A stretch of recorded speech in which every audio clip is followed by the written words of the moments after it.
Hello, ladies and gentlemen, and we're back. See, I told you it'd be less than 5 minutes, and as promised, my panelists have arrived. I have Martin van Staden, ladies and gentlemen, who, in case you don't know, is a public policy analyst associated with various think tanks and advocacy groups in South Africa and abroad. I also have John Endres from the IRR. He's the new CEO of the IRR, and of course, Bongani. Baloyi, who is a recent addition to Action South Africa, ladies and gentlemen. Welcome, gentlemen. How are you guys doing? Yeah, thanks. Well, thanks, Joe. Good to be here. Thanks for inviting us. Very well, thanks. Thank you for having us on your show. Awesome, guys.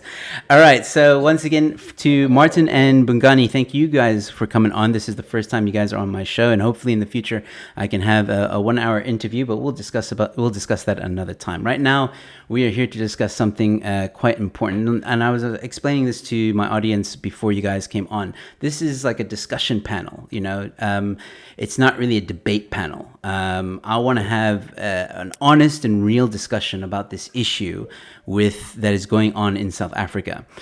So feel free to say what you want to say. I don't believe in censoring people on this show. So firstly, let's talk about the Zimbabwean permits that have been basically withdrawn in South Africa. I want to get everyone's opinion so I know where everybody stands on this issue. So we'll start with Martin, and then we'll go to Bongani, and then we'll go to John. So for clarification, basically there is, and anybody can correct me if I get anything wrong, but as I understand it, the Zimbabwean permits, which was a permit for Zimbabweans to stay in South Africa and basically work and live in South Africa at the time when there was real economic turmoil in Zimbabwe, those permits have just been stopped. There is a grace period of 12 months, which will basically end at the end of this year. And media saying, 200,000 Zimbabweans are going to now be, or basically sent back to Zimbabwe. So, Martin, your thoughts on this?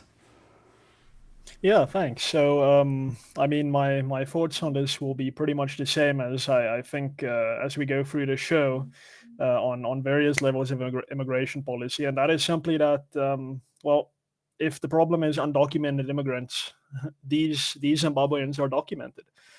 You have to have applied for the ZEP, and you would have been entered into a system. So these immigrants, economic refugees, whatever, they're documented. The police are aware of them. The government is aware of them.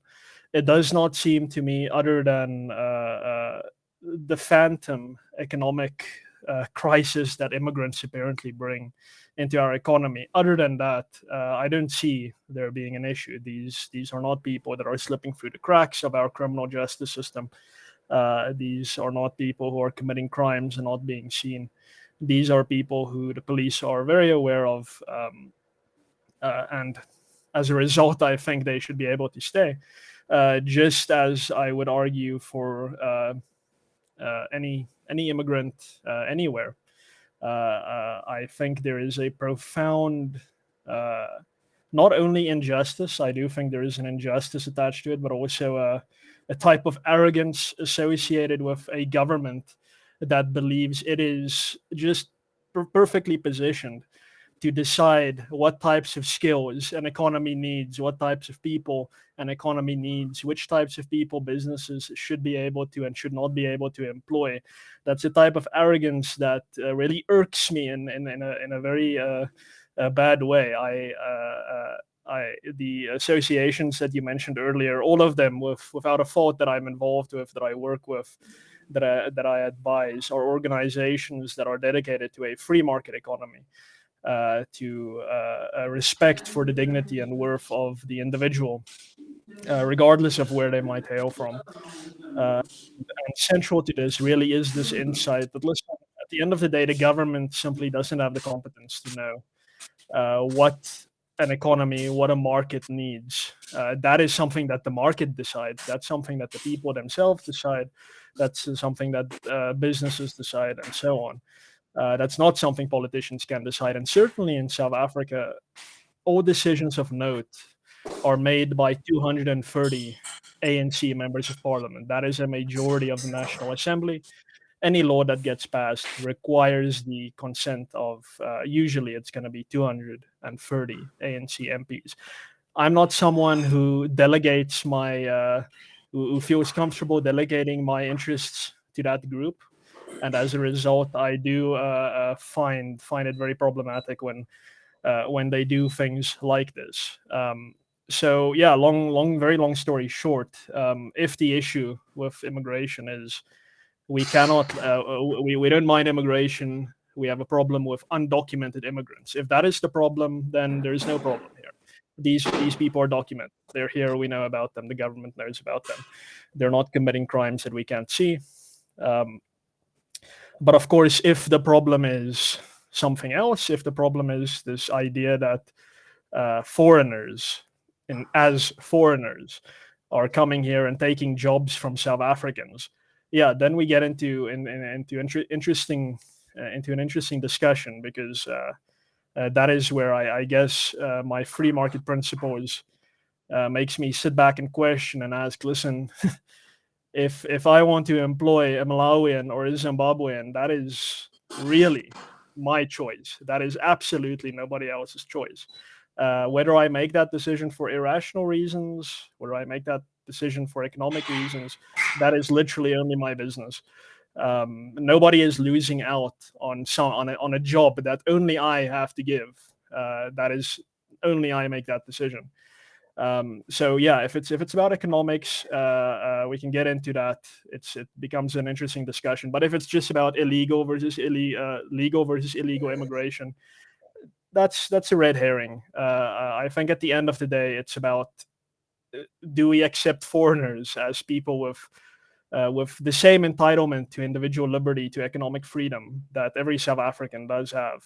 And that's really where it lies for me, and that's how I perceive this withdrawal of the Zimbabwean exemption permit. Interesting. All right, cool. Thank you so much, Martin. Bongani, I'm very interested to know your thoughts on this issue. Well, thank you so much for the invitation to come and have be part of a conversation. It's very important in the discourse of our politics. Firstly, let me make the point that it's quite important for any government across the world. That it's important for any government across the world to firstly be able to implement its laws, and equally regulate who comes into the country and who mustn't come into the country through a port of entry. So it's common practice that when many of us leave the country and we go enter a port of country into another country, we carry a passport and we are processed and we are asked where we're going, what we're doing, and if you're coming to work, there's a particular process that you must follow in ensuring that you work in those countries. So, and also another reality that my colleague Martin probably does appreciate, unfortunately for us, is that we live in a representative democracy. So we elect people who we suppose are rational people who will put the interests of the republic ahead of their own party political interest. And we expect these people whom we elect to also make the best decisions for the country. And whether what we expect becomes our lived experience is a totally different point altogether. So our point of view is that we need to ensure that firstly the country in the state ensures that we remain we protect the integrity of our borders and the country by regulating who comes in and who does not come in. That's very important. I think many of us would agree with that point. And secondly, we also make the point that when you come into the country, it must be specific what you're coming to do in the country. One, if you're coming in as an investor and bringing capital, that's welcomed in a country because you contribute to not just skills, but work opportunities and also capital, which assist that particular country and directly into the fiscus and job creation, or through medical reasons or educational reasons. But when it's for employment purposes, when you apply to come into the country, you must stipulate surely in any reasonable and sensible country that you're coming to work for a specific type of work. And we are very clear that you must bring a scarce skill into that country to come and contribute if you are a foreigner. And it does not make sense in a country such as South Africa, where we expect any foreigner to compete with any South African who has come in legally in the country to compete with any South African for any type of job. That I fundamentally disagree with. So in the case of Zimbabwe, we must also take blame, we must put the blame to where it should be apportioned, which is the national government and the ANC government over the past years. We find ourselves in this situation directly because of their doing, indirectly and directly so. And the mere fact that our foreign policy has been clumsy and has not really spoken out against atrocities and of human rights abuse happening, in particular in Zimbabwe, and our role in this silent or no diplomacy that has resulted in a continuation of what's happening in Zimbabwe some years ago, started by Thabo Mbeki. So we find ourselves now with the manifestations we're finding out as a direct consequence of what we should have done and did not do at that point. So I really think the process the government is following is clumsy. They were not being able to firstly implement their own laws. They were not able to protect the interests of South Africans. And if you've got people who are legally in this country and who've got a legal right to be in this country, and within a very short period of time and telling them they must really pack up and leave, that's very problematic. Because what you find with a clumsy state such as ours, they listen until at the point there's significant public pressure and the discourse has changed in public and there's lots of pressure on them, then they react clumsily to deal with the situation, creating all these problems we find ourselves in. So if you've got a right to be in the country, but we should be in the country for a defined purpose for you that allows you to be in the country. But if you are illegally in the country, that's a different ball game altogether. But where I differ with my colleague Martin is that we must really be careful when you start allowing foreigners to come into the country and compete with South Africans in the job market for any job. In fact, you should contribute a scarce skill, and most of the country which has limited amount of skills like ours. So that's very important to bear in mind. But equally, our lived reality now is that in townships you have the whole supply of food, really, in fact, majority of supply of food which is dominated by foreigners in the country. And you also find that they're making very difficult for competition of businesses that are South African owned in the very same space. But equally, there's also health reasons that have been highlighted, that the way they're selling expired food and various other counterfeit goods that's happening in those communities, which we see on a day-to-day basis. But then again, those things manifest because you've got a state that's unable of implementing its own laws. It's not the responsibility of foreigners to implement and the bylaws of a country or various other laws. The state is incapable of doing so. That's why you're finding us having this conversation as a consequence of the manifestations in our public. Fantastic. Bongani, I would agree with also a lot of what you said. I think I do. I know what Martin might want to rebuttal on, but I'll give him a chance to. We'll all have a chance to rebuttal in a moment. We'll go to John quickly. John, where do you stand? Where does IRR stand on this issue? Well, these would be sort of my views, because the IRR is an organization of liberals and they've all got different opinions. But they do tend to err on the side, I think, of individual freedoms and liberties, sort of somewhere in between Martin and Bongani, I think. But maybe just to get back to your original question, which was related to the Zimbabwean permits, here my position would be that those permits, I think, were introduced in 2009, if I'm not mistaken. They've been around for 13 years, so hundreds of thousands of people are in South Africa legally based on those permits. They've built lives in South Africa. They've started families. They've held down jobs. They've had children. They've paid rent. They've been part of the community in South Africa. And I think, much as Bongani was saying, if you now suddenly deport all these people, who've spent a good share of their entire lifetime in South Africa, I think you would be committing a great injustice. And maybe just to hang an idea onto that is that if Zimbabweans are involved in crime, and I'm not picking on the Zimbabweans, I'm using them as an example because we're talking about the permits at the moment, then surely law enforcement should apply to Zimbabweans just as it does to South Africans. There should be no difference. If somebody commits a crime, that's what the police is for. That's what the courts are there for. And if you're a foreigner committing a crime, you should be caught, prosecuted, convicted, and jailed if necessary. And that is exactly the same thing that should also happen to you if you're a local. There should be no difference in treatment there. But overall, I would say I think it's a bad decision to discontinue these permits, without something to replace them. In other words, you might say, that was a special program that was created for a special reason, so it should come to an end at some point, and maybe that point has been reached now. But the people who benefited from that program, I think, do now have a legitimate a reason to say that their status should not be changed so rapidly without something to replace it. I also suspect that most of these people, after such a long time in South Africa, have been in employment for a long time. They've got jobs, they've got friends, they're sort of like our brothers. And ideally, what I think should happen is that we find a path to citizenship for people who've been on this program, and just say, look, guys, you've been here so long. If you're willing to commit to the South African Constitution, adopt our ways, as you've probably already done, be loyal, law-abiding citizens, then by all means, do come in. We'll welcome you. All right, and that's also a fair comment. So, like I said, I knew that a lot of us would more or less be on the same page.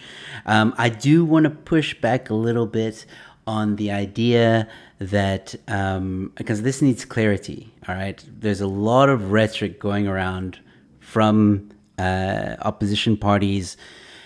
And I'm not saying that Action SA has said this. I'm not saying that. I'm just saying I've heard it in mainstream media saying a lot of things as well.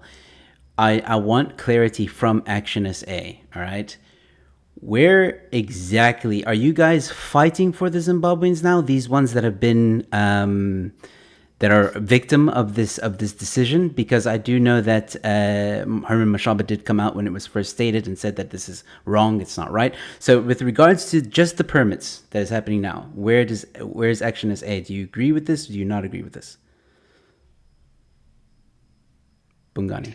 Look, I think from our perspective, insofar as these permits, we understand where the matter starts from, and how the matter has moved from where its genesis to the point where we find ourselves in.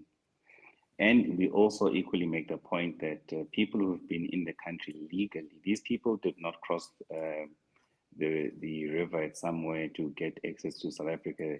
They were legally welcomed into a country, and we created a special dispensation, which we believe was wrong at that stage.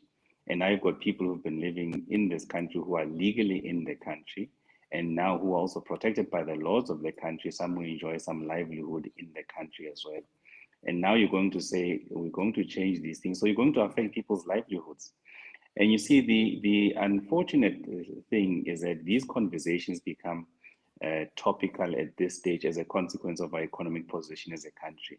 So when people are finding less and less opportunities for them within the economy, within the country, they start looking at vulnerable people and start creating these narratives around, even though there's legitimate issues that we must deal with insofar as the immigration question broadly.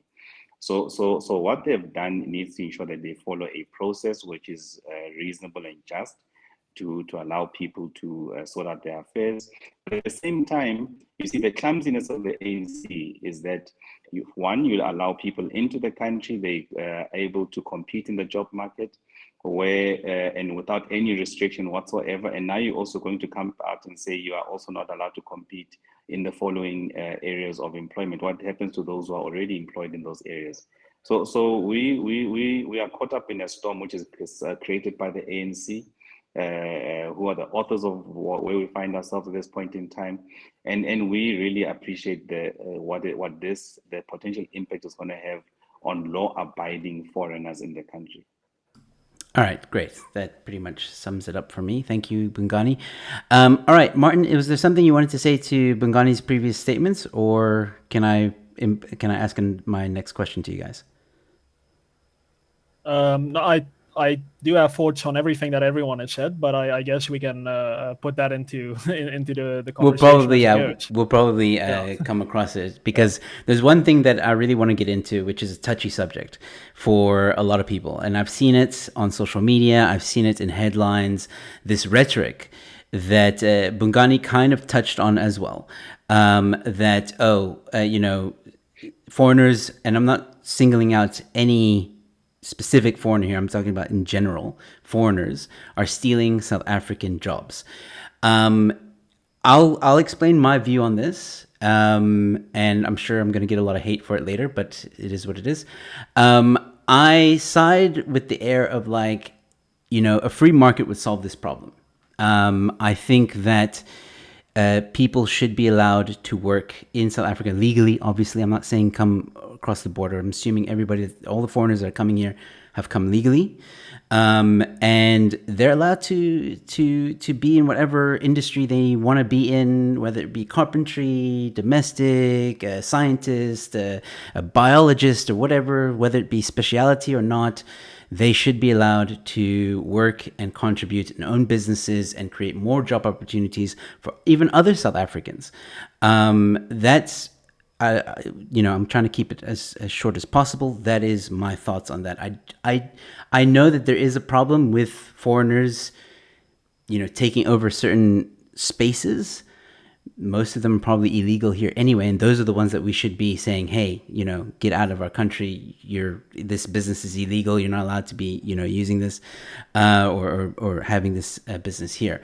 That's where I stand. I don't believe that foreigners are really stealing jobs. I think there's other aspects, mainly because of the ANC, that some people are exploiting other people, and some people are finding loopholes in the system.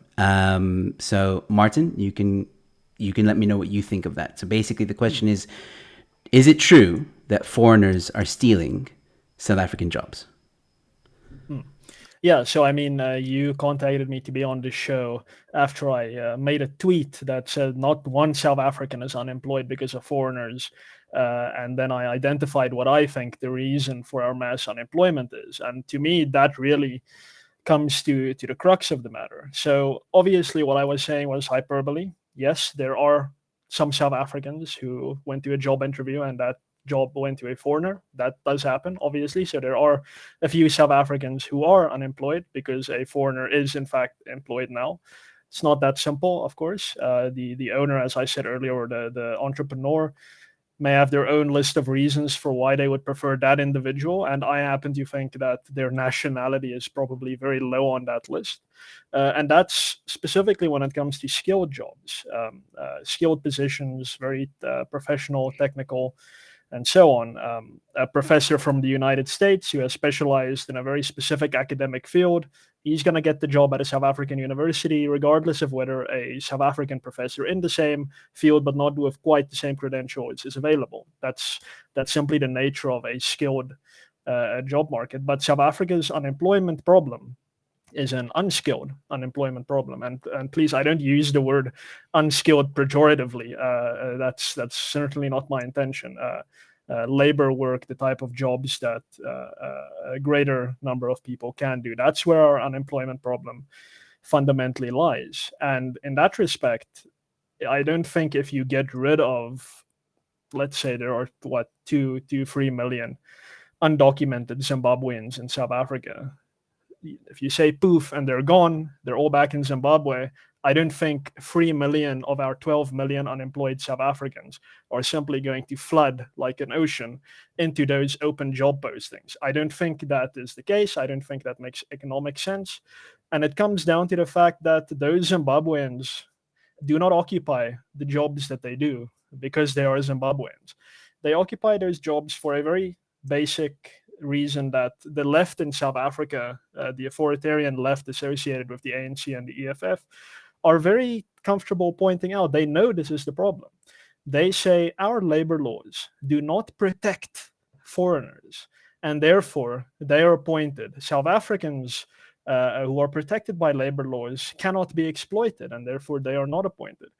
They're absolutely correct. I'm not going to deny that even for 1 second. The reason there are 12 million unemployed South Africans is because this government decided in the 1990s, when South Africa's economic growth was just starting to pick up after years of slump during the apartheid years, when there was a ocean of investment in this country. This government, in all its wisdom, decided, do you know what we need? We need Scandinavian and German labor laws in South Africa.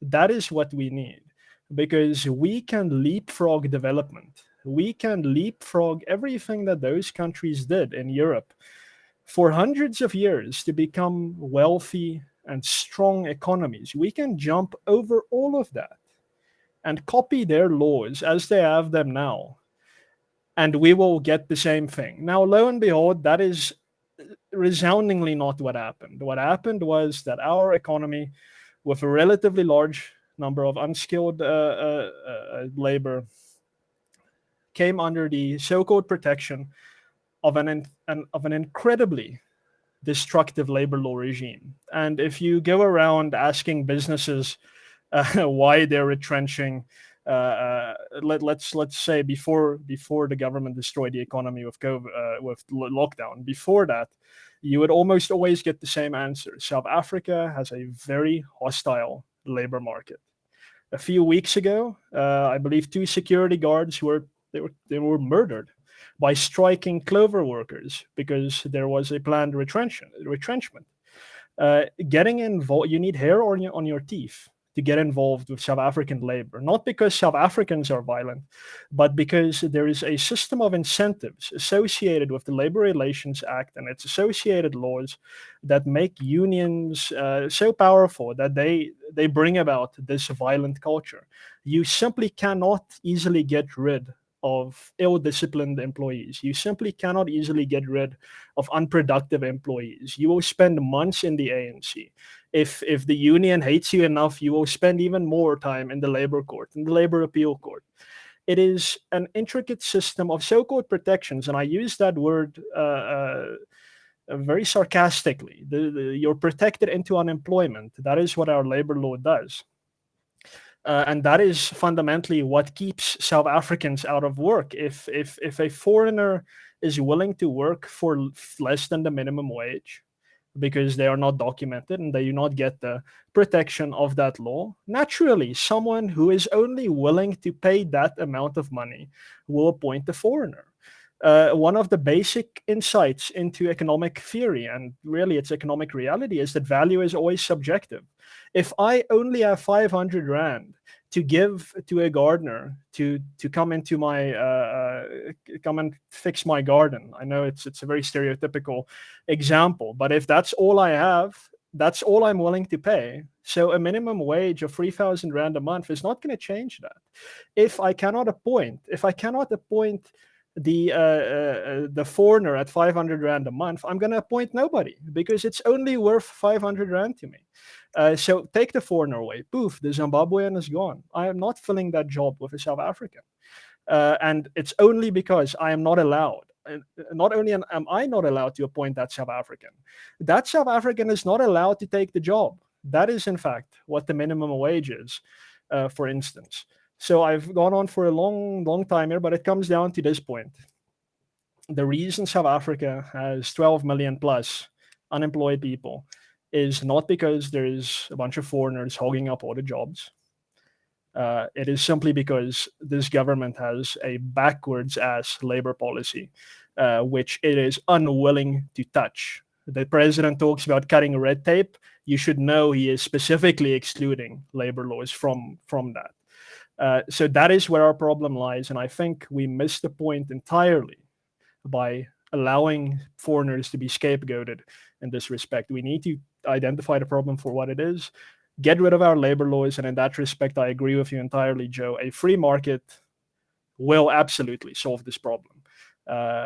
Get rid of the labor laws, and you'll see in a matter of months, years, far greater employment in this country. And it won't be ideal. People won't be richer from that, but it will start a process of development. Yeah, Martin, you bring up some very good, valid points, and I'm curious to see where John and Bongani, how they react to it, but also answering the fundamental question. Again, do you think foreigners are really stealing jobs from South Africans? So Bongani, your thoughts? Thank you so much. I'm so surprised that myself and Martin are actually not too far from each other. Really? Oh, fantastic. We're not too far from each other. So, Twitter's going to go crazy now, Bongani. You know this, right? Hey, Twitter's going to go crazy. I'll send you Action SA membership link. Okay. So we fundamentally believe that the labor laws is an impediment for more South Africans to be employed. No question about that, we agree with you. But when you ask the question, is the more South Africans finding themselves unemployed because of the issue where foreigners are employed? Firstly, we must also appreciate the context of this question. We are in a situation where the economy has not been performing well for some time. We reached a thing that was described to me for the first time, which I didn't really understand, a jobless growth at some stage, where we're growing but not creating any jobs as a country. So if you are finding yourself in a situation where you're not offering more economic opportunities for people to find employment, naturally, for those very few jobs that you have in a country, the competition will be rife. Coupled and compounded by the simple fact that the bigger part of the South African job seekers have a particular type of skills deficit. More so young people, and the census, the stat general came out a few years ago to tell us that when a young person reaches the age of 30, 32 and have not found any gainful employment, their chance of ever finding any sensible employment diminishes significantly. And what is the biggest population we sit with in our communities?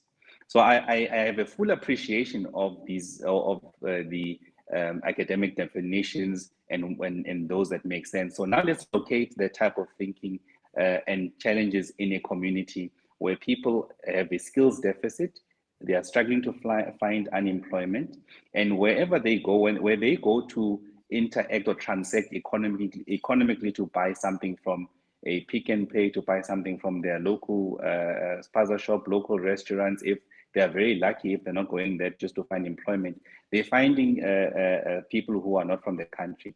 That's something that they see and they realize every day, and they're asking themselves in the very same environment, this person comes to rent a back room, my back room, in my own RDP, there's a shed behind, and the person works in a shop which I don't work. That's a lived reality there.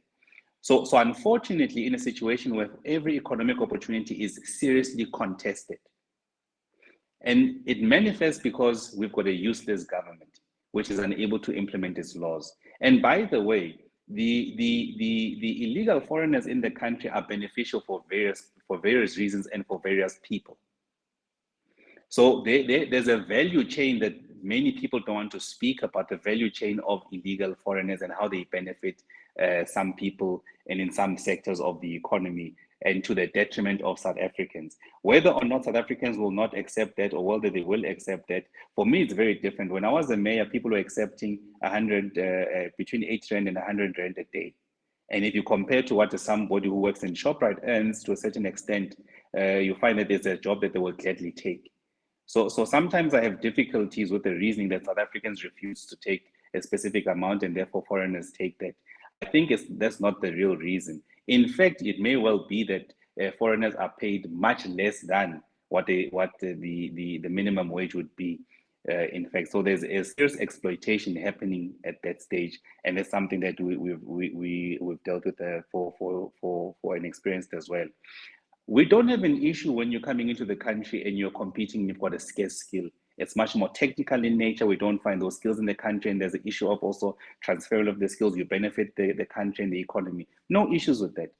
So there, like anywhere in the world, there's no country in the world where a foreigner can just apply and come and just immediately start working without any limitations or prohibitions, and to see whether you are educated or whether you're going to pose lots of problems in the country. It's difficult even for a country of South Africa, which is the type of socio-economic dynamics that we have, and the type of stunted economy and regression in the economy and the levels of poverty and disparities between those who have and those who don't have. So if the government does not do anything meaningful in trying to grow our economy, offering more opportunities and dealing decisively with issues of illegal immigration, unfortunately, me and you having this conversation is not going to quail anything that's going to happen in these communities which we interact with regularly. So I can tell you, we are sitting on a ticking time bomb in these communities. And for them, it becomes a lived reality that someone who's renting in my own backyard as a South African, where I don't find employment, and we all walk to the same shop, right, and they're employed there, and I am not employed there. So these are some of the lived realities that we must confront and be able to deal with. So we must actually be able to marry the academic perspectives and the lived reality and be able to find each other somewhere to be able to resolve the situation. Thank you. All right. Well, that makes sense as well. Okay, that was interesting. John, your thoughts? Yeah, I'm trying to be a little bit less fuzzy. There we go. I think my camera is focused. I think that our unemployment problem is so terrible that it far eclipses any problem that we might have with foreigners or not. We've got 44.6% unemployment on the expanded definition. Our youth unemployment is around 75%. We've just looked at some stats on long-term unemployment. So around 70% of our unemployed people are without a job for longer than a year, which is terrible. What you need is to have an economy where if you lose your job, you can get a new job quickly, like happens in the United States. If you looked at the curves that you saw in the United States during COVID, you saw unemployment spiking. But already at that stage, as somebody who knows the United States, you thought this is going to come down very quickly because this economy churns, it moves fast, it generates jobs. And that is exactly what we don't have. So there I agree with Martin. And I think also, with Bongani, I couldn't agree more with you than that, so much of the mess that we're in is really created by terrible administration and policies making a fatal combination. If you think of this crazy situation we've got in South Africa where, we do have immigration laws, we've got scarce skills laws, we've got visa laws and application laws and all of those things. For people who work for international companies, for people who work at embassies, for people with scarce skills, there are so many stories of them applying for the visa, going through all the steps. It takes years for them to get an answer, and by that time they lose interest. So we're even losing out on critical skills in that way. So on the one end, we've got very tight laws which are being applied at the upper end, and then we've got the same laws which are not applied at all at the bottom end. So if you're not one of those people who goes through the orderly route of applying for a job, you can walk across the border and you'll be fine. And no wonder that it's a schizophrenic situation. We think, what kind of world are we living in here? We've got the laws, and sometimes they apply, sometimes they don't apply. Sometimes foreigners commit crimes, then nothing happens to them. South Africans commit crimes, nothing happens to them. It's a completely mad situation. But overall, I think the way to solve it is ultimately through economic growth. As you said, we've gone through a period now of a decade or longer of no growth, effectively, not creating jobs. Between 1994 and 2008, the South African economy doubled the number of jobs. The number of people with jobs doubled. So the story of jobless growth during the high growth era is a myth and a fairy tale. It's told by leftists in order to try to make the point that growth doesn't produce jobs, but it actually does. Since 2008, our growth has been like at 1%, so effectively no growth, and we haven't created jobs. So for the past decade, our population has grown, but the number of people with jobs hasn't increased. And that is a large part of the problem, because what you get in a non-growing economy, in a job market which is not adding jobs, is displacement competition, exactly as you say. So people compete for the same limited number of jobs. Whereas what should be happening is that you've got an expanding pool of jobs, and the more people work to build things, to add value to the economy, to be productive, the more the whole thing grows, and it creates more opportunities for more people. That's not what we've got at the moment, and it's a big mess in many ways. But I think even if you took the foreigners out of the equation, if you could wave your magic wand and say overnight all the foreigners disappear, you would still sit with the mess. It would not solve it. Yeah, absolutely. So here's what I'm gonna try and talk to you guys about next, right? So this is actually one of the main reasons why I got you guys on the show, and I'm very happy to hear everyone really speak truth. Everyone's saying things that sound rational, honest, like rational thinking, right? So why is there such a pushback when we say things as simple as, even if you take away all the foreigners in South Africa immediately, like you just 2 million of them, boom, like Martin said, and I'm tomorrow. sorry, can you guys hear me? I'm really struggling with the sound on my side. Oh yeah, we can hear you, Bongani. Can you hear me properly? Yeah, we can hear you. Bongani, there's a symbol, an up and down arrow somewhere on your. Oh, okay. He's probably struggling a bit with connection there. Okay, well, I'm sure you'll join us again. But yeah, I'll wait for him to come back in just a moment. Let me just also do some explaining to some people who may have just tuned in. Ladies and gentlemen, if you just tuned in, I'm sitting here with Martin van Staden. I'm also sitting here with John Endres from the IRR, and I'm sitting with Bongani, who just came back from Action SA, ladies and gentlemen. We're chatting about the Zimbabwean permits that have been withdrawn, and we're also chatting about if foreigners are really the reason why South Africans don't have jobs. And we're in the middle of that right now. I see some of you guys have been asking questions. It's greatly appreciated. Keep those questions coming in. I will pass them on to my guests towards the end of our conversation. So as I was saying before, basically there's this weird pushback in South Africa. It's almost like they don't want, some South Africans and some people in South Africa don't want to acknowledge that, if foreigners did disappear tomorrow, that South Africans, like Martin was saying, if 2 million disappear tomorrow, it doesn't mean that 2 million South Africans are going to have a job immediately. And I see that a lot. Like, people get really upset. They're like, oh, but I want my job. And if this person leaves tomorrow, I'll probably get it, blah, blah, blah. Why, guys, do you think there is such a pushback when it comes to just having an honest discussion about this topic? Martin, you can go first. Yeah, sure. So I'm definitely not a psychologist or anything like that. So everything I say here is just at least what I get from the situation. And to me, it seems to be a sign of when the type of clumsy government policy, government behavior that Bongani was talking about earlier really becomes entrenched. So I don't think any South African, not the most committed supporter of the ANC, will dispute the fact that the government is largely to blame for much of the trouble we have in South Africa today. That's just universal opinion now. It's exclusively in Parliament when I do submissions, when I say things, when they're like, hey, "Excuse me, sir, no, we don't think you're correct on that. Are you sure it's government?" And I'm like, yes." We're all very sure it's government, but it's now become so entrenched. It's normal. We've become desensitized to it. So when you get on the political scene and you say, "I got it. I know what the problem is. It's government. We just have to vote for another government," people don't seem to get inspired by that, and that's why I think it's not only in South Africa, but all around the world, there is this temptation to try and find scapegoats. In South Africa, historically, that scapegoat has been during apartheid. It was communists and blacks. Since apartheid ended, it's the whites. But that's now also lost much of its pull. I think a lot of South Africans, I think as the IRR's research has shown many years now, South Africans don't really fall for that anymore. Unfortunately, voters tend to still vote for the same old tired parties.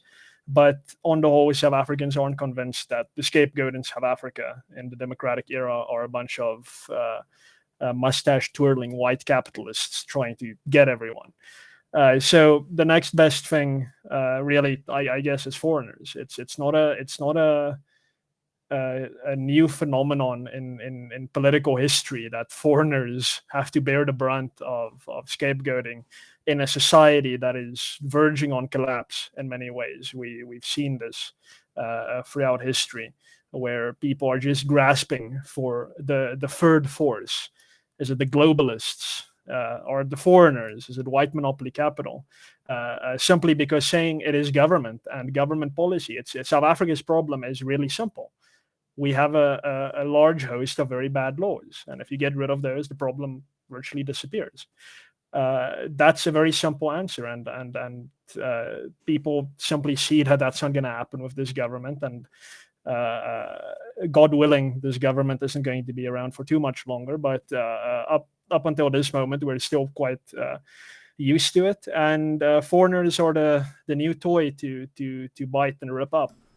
So that's that is my theory to an extent. I think if you look at what economists have said about the benefits of immigration, I think of people like Johan Norberg, people like Brian Kaplan. It's almost universally good. For immigration is simply good for any society. You have that on one end, and then on the other end you have this visceral, and in South Africa, very violent.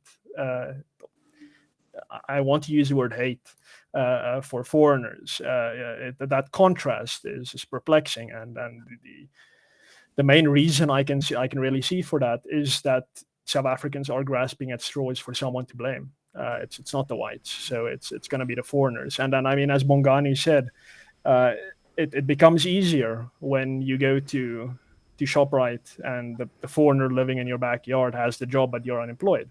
So it becomes something that you experience, and you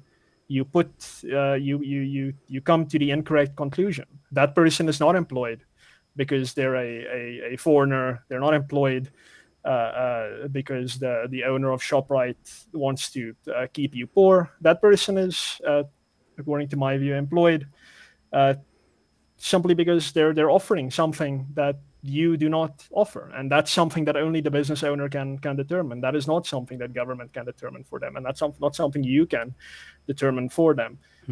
So then you see that, and you're like, well, we need to get the foreigners out. So again, I'm not a psychologist, but it seems to me that we want someone to blame, and foreigners are just an easy scapegoat that is available for blame. And it's always been that way. It's probably going to be that way for a century more or so. Well, so I think it's a fair analysis on the question. Bongani, I'm going to come to you, but I'm going to ask a slightly different question because, again, you're in politics. You are a politician. You are with Action South Africa, and I want to ask you, being someone who's on the inside, so to speak, Action SA has not been shy about where they fall or where they stand on foreigners, illegal ones and legal ones.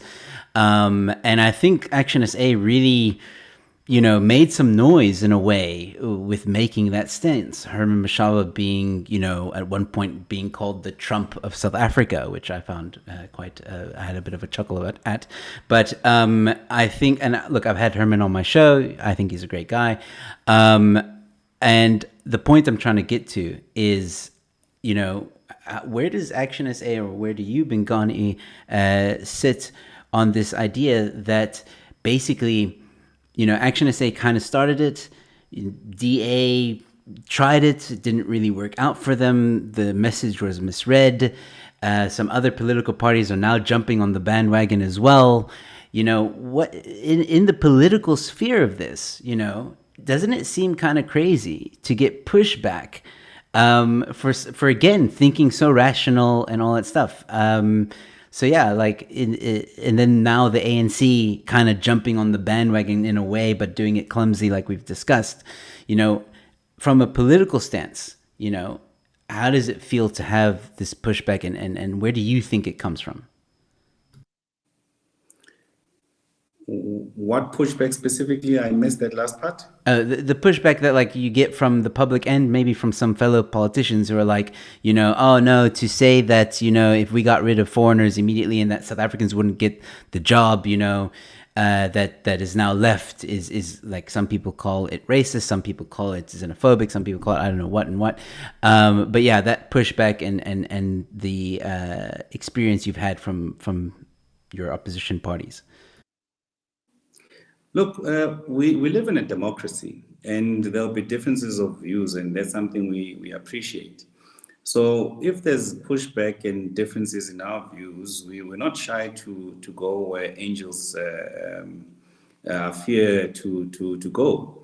So when Herman Mashaba started this conversation, essentially, it was in recognition and in appreciation of the circumstances he faced as a Joburg mayor, which I also faced as a former mayor of Midvalle. When illegal foreigners come into South Africa, where do they go? That's the first question. They move towards the urban centers through a process of moving from the border right down to secondary cities and then to cities themselves. When they get to the cities, they firstly, from my case in Midval, you would find a lot of people from Lesotho. So they would move to Midval in the peripheries, in the informal settlements. So whenever you are planning for housing provision, water provision, electricity provision, the numbers that you had to plan to use as a basis to plan were always blown out of the actual number. So so the backlog became even more and more because there are more people who were utilizing those services. So the strain alone on the social infrastructure and engineering infrastructure is immense. So never mind the economic question, but the reality, that's what we face. On numerous occasions when we had people protesting, demanding water and sanitation in Midval and those informal settlements, more than 60% of them were foreigners, right? So they move into the peripheries. They also start demanding and putting pressure on the public and infrastructure, and start becoming violent as well. This is something that I experienced numerous times. And at times when the leaders were arrested, the SEPs used to come back and tell us that the majority of them are actually people from Lesotho and Zimbabwe and some Malawi. So when they come illegally into the country, they go somewhere. And unfortunately, it's not at a macroeconomic level or finds expression there. It's at a local government level where we deal with the ramifications and implications thereof. And all of these things have a knock-on effect. I mean, just some time ago, the former Minister of Health was telling us that there's more births being given in the country by people who are not South African residents and could be even illegal foreigners as well. So when there's pushback against these things, we are informed by reality to say this is not normal, that you find foreigners who find themselves in the most vulnerable situations in the periphery, who put a strain on the infrastructure of the country, who also at times, as other ministers now are saying, that there's syndicates that are led by foreigners, etc., etc., etc. So this situation is not normal at all, and we can't allow for it to be normalized. So someone has to go where angels fear to go and raise these issues sharply as they are, because they must inform policy. And we must raise these things because they manifest at a local government level. And the difficulty with this type of politics, you need to strike a balance between things that matter for various socioeconomic groupings and things that they experience differently.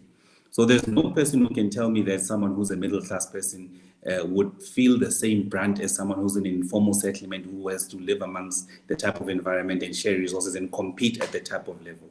So we understand what we're trying to build as a party, but we're also going where angels fear to go and speaking out against what we believe is an injustice, and something has to fundamentally change. And no one is going to silence us. And we don't mind whether John has different views, Martin has different views. We are adults and we live in a democracy. It's not a dictatorship. We will contest with views, and no one is going to tell another person what not to do and what not to say.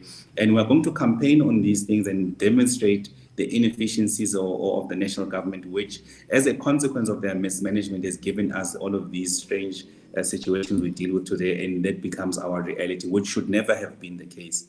So for us, we don't mind people not sharing our views. What we know, as a matter of fact, there's millions of other South Africans who believe in what we are saying. We're not advocating for people to actively pursue foreigners and do citizens arrest and go knocking on one door on another shop to check how many foreigners are you employing, how many of this are you employing. That is the sole responsibility of law enforcement, and they've been sleeping all this time. And as a consequence of their inactivity, South Africans are going to go after South Africans, because how do you tell? You can't tell by looking at John if he's a foreigner. I don't have that type of skill, or look at Martin and say, Martin looks like a foreigner.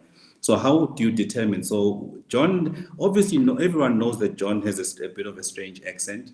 And then you look at him, you say, hi, what's your name? He says John, then you say he's a foreigner, then you start becoming violent. So these things that you see the EFF doing and the Patriotic Alliance is doing, if we're living in where the state is serious about implementing these laws, those people should have been arrested at this stage to send a very strong message, because you can't threaten other people and do things that you should not be doing as a private citizen. Whether you're a member of parliament, it doesn't give you the right to implement the laws of the republic yourself, because you are not the person tasked with doing that type of job.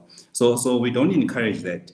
We want discourse, we want responsible discourse, we want to persuade each other, and we must force the state to do what it should be doing, and we're not going to stop exposing the shortcomings of a corrupt state.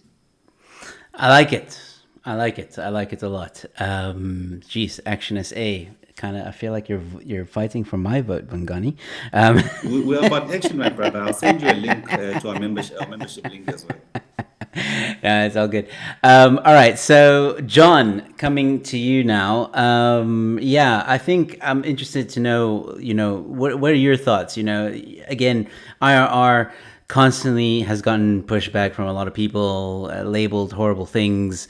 And again, it seems to me like everybody on this panel has spoken rationally. There's nothing I think that can be considered xenophobic, racist, or anything like that. So where do you think that rhetoric comes from? Do you think it's from the mainstream media? Do you think it's the ANC? Or is it just, I don't know, what Martin was talking about as well? Well, I'll sort of briefly start off. I think that there are votes to be gotten by stoking anti-foreigner sentiment, and that is why you see other parties following in the footsteps of Action SA. Other parties have seen how well Action SA did in November last year, and so the EFF hops on the same bandwagon, and the PA hops on the same bandwagon. The IFP has done it, the ANC is doing it. They're all trying to catch some votes there. The concern there is, firstly, that it is, I think, a diversion tactic in the sense that it doesn't really address the problems that we have to solve. And secondly, my concern is that it does stoke the kind of xenophobic hatred that we saw in 2008, even if this is done unintentionally. I'm sure that most of these politicians, and certainly the Action SA ones, do not want to see something like that happen.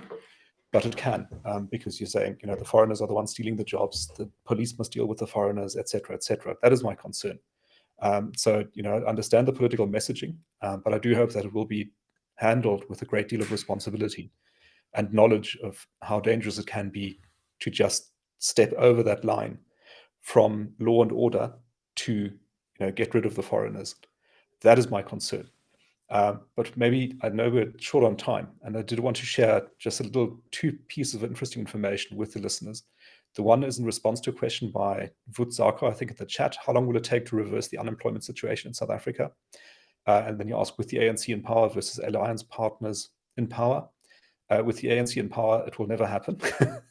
And if you've got alliance partners in power, you've got a chance. And there's a really useful rule of thumb I'll share with the audience here, which is that for every 1% growth, economic growth, you create 100,000 jobs per year. So if your economy is growing at 5%, you create 500,000 jobs per year. And we did some modeling to see what would have happened in South Africa if we had grown at the emerging market average since 2008. And if we'd done that, we would have like 10, 12 million more jobs in South Africa today. And that's just because of economic growth. It's nothing complicated, no rocket science. Just grow the economy and you'll get the jobs. So that's where the focus needs to be. And the second interesting tidbit is one on foreigners and crime. So I went and looked at the data there. So you can look at the prisoner population in South Africa just to get an idea of whether more foreigners are involved in crime than South Africans. The foreigner population of South Africa is estimated to be around 7%, but numbers are really very uncertain. And the prisoner population is around 7%. So there's a similar proportion of foreigners in jail as are represented in the population. There's not a higher percentage or a lower percentage. Sorry. But foreigners do tend to get targeted by the police, so that the police focuses on them and probably catches more of them. So it would mean that this actually pushes up the number of foreigners in prison compared to the number of crimes they commit. And the second thing is that foreign nationals are less likely to be given parole. So they're less likely to stay in prison for longer, again, pushing up the percentage of foreigners in prison. And if you discount these two factors, then probably foreigners are represented at less than their population rate in prison. And the reason for that is kind of obvious. If you're not documented and you're worried about xenophobic violence, you're going to keep your head down. You're going to obey the law. You'll try not to get into conflict with the law. So probably foreigners are actually less criminal than we ourselves are. And then I also see, just a comment here, that a vast majority of foreign nationals are not involved in crime, and those that are typically work with locals. So even if you remove all the foreigners from South Africa, you've still got the locals taking care of the job, so to speak. So I think that's also not going to solve the crime problem. Plus, when we take aim at foreigners, it harms our relationships with law enforcement authorities in other countries and our neighboring countries, and it makes it harder to prosecute cross-border syndicates. So I just want to really sort of debunk this idea of associating foreigners with crime. There's lots of policies you can look up in terms of foreign nationals, but I think lumping them all together as criminals is dangerous, misguided, and counterproductive. Yeah, couldn't agree more. This is John. Sorry, you're right. We are running a bit out of time. If I can just borrow you guys for like maybe 5 to 10 minutes, just to quickly end off, because I do want to ask Bongani and John a specific question before we end, which is there anything with regards to the Zimbabwean permits? Bongani, we'll start with you. Regarding the Zimbabwean permits, is there anything that Action SA is doing on a legal front to turn the decision around, or have you guys left it?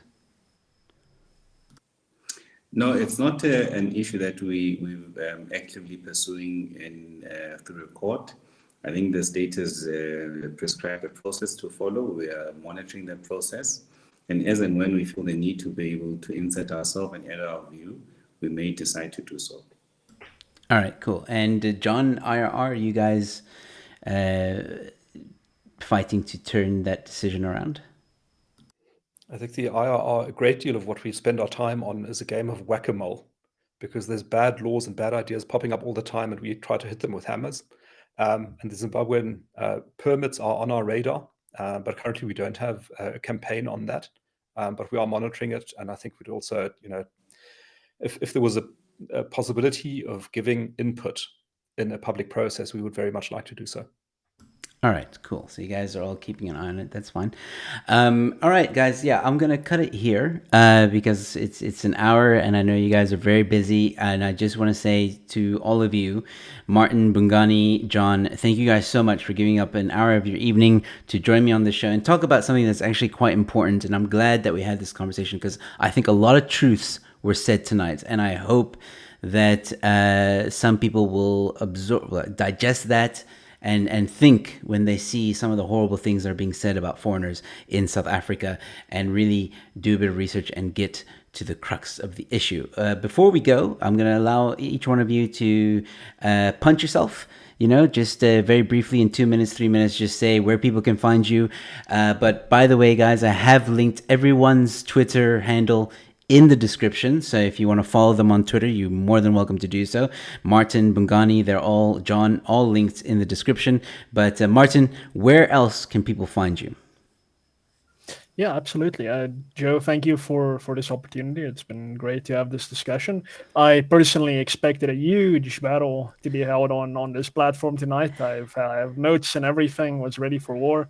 I'm very impressed with the civility with which this has gone down. Usually when I engage on the topic of immigration, there's a lot of spittle and shouting and chairs flying. So this is a good change of pace. So thank you for that. You're an exemplary host. So that's been great. You can find me. My main port of call is my website. That is martinvanstaden.com. You can find all the information about my work there. I have all my media appearances and articles. I consider myself a writer, fundamentally. All of that is linked there. Thank you for linking to my Twitter. I would encourage anyone to follow me if you want a relatively consistent and, dare I say, dogmatic liberal or libertarian position on current affairs. But you can also find me on Facebook at facebook.com/Martin van Staden Liberty. As I always say on these platforms, there's much to be despondent about. There's much to be negative about. But at the end of the day, what I've realized is that defeatism and nihilism, those things do not serve any purpose.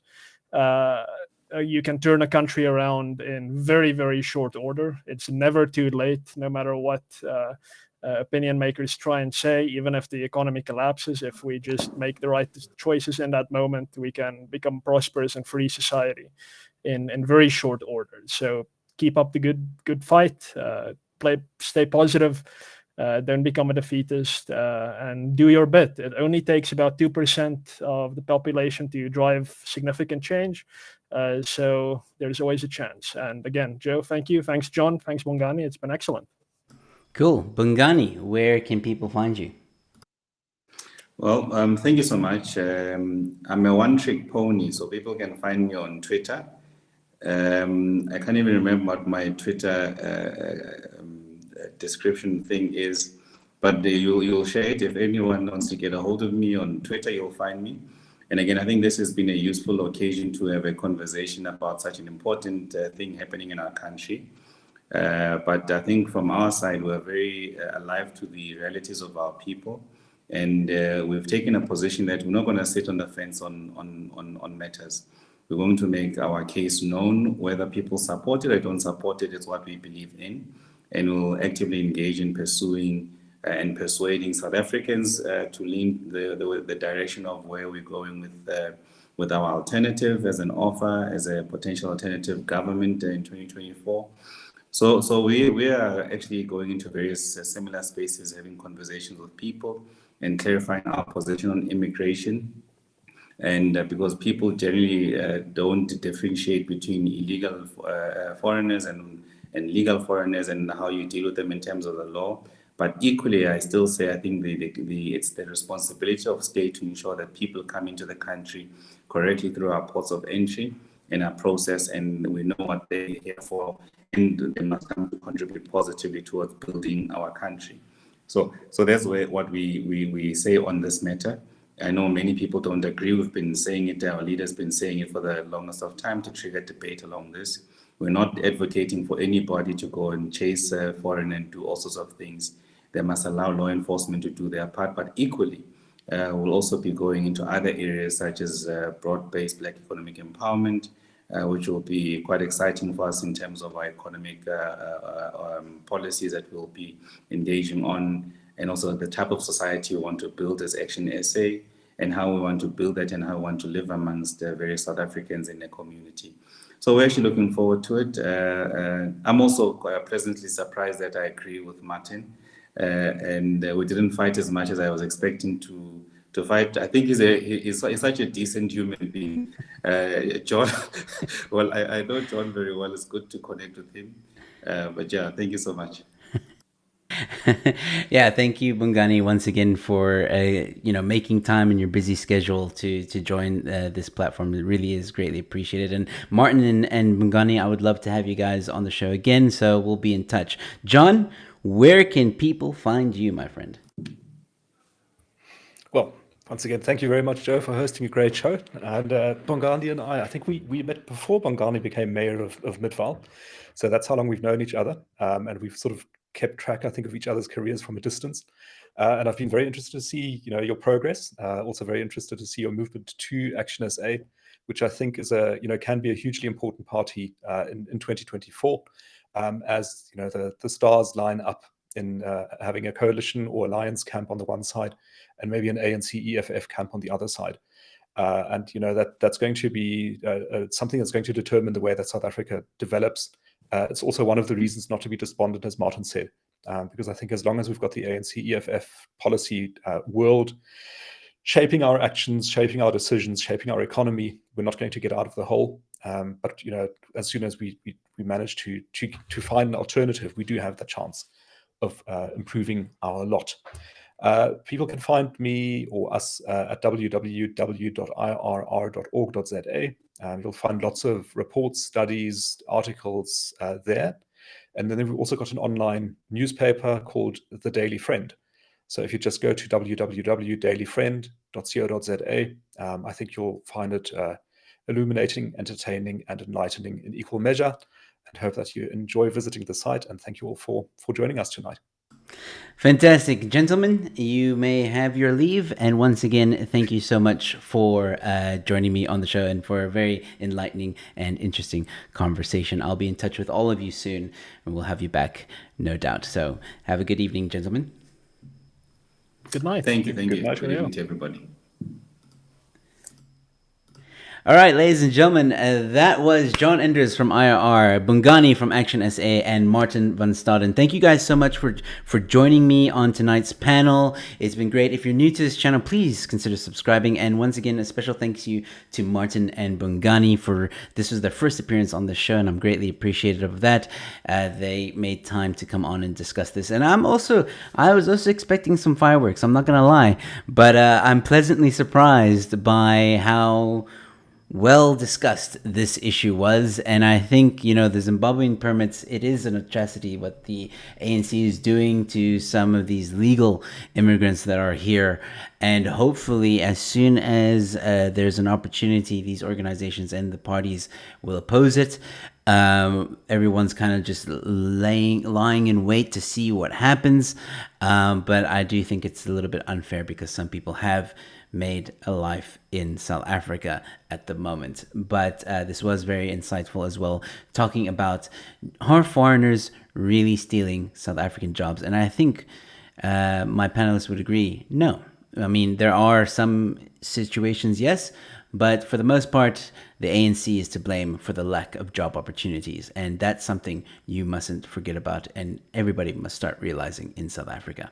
So with that being said, ladies and gentlemen, I'll be back Thursday evening. It's going to be a nice casual conversation with me at 7 o'clock. Then at 8 o'clock, I am joined by some comedians, and we're going to continue that laid back conversation. Do join us. It's always a lot of fun chatting to comedians. You can ask us anything, and we'll probably review some TikTok videos and make fun of that as well. So if you have any TikTok videos, you're more than welcome to send them through if you think it's going to make us laugh, and we'll share a laugh with you. Thursday evening is always just a great way to end off the week and have and share some laughs with me and fellow comedians. I'll be back next week as well, ladies and gentlemen. Monday evening, I'll have a guest. Tuesday, I'll have another panel discussion, which will surely be another interesting evening. So once again, thank you all so much for tuning in. Thank you all so much for watching and commenting and liking and sharing. You guys are awesome. Thank you so much. Don't forget, please consider, if you're new to this channel, to subscribe. If you have been subscribed, you enjoy this content, you want to support me, you want to support the channel, please consider becoming a member as well. Ladies and gentlemen, once again, have a good evening. Have a great night. Thank you so much for tuning in. And as always, stay safe, be kind to one another, and I'll see you at the next one. Cheers.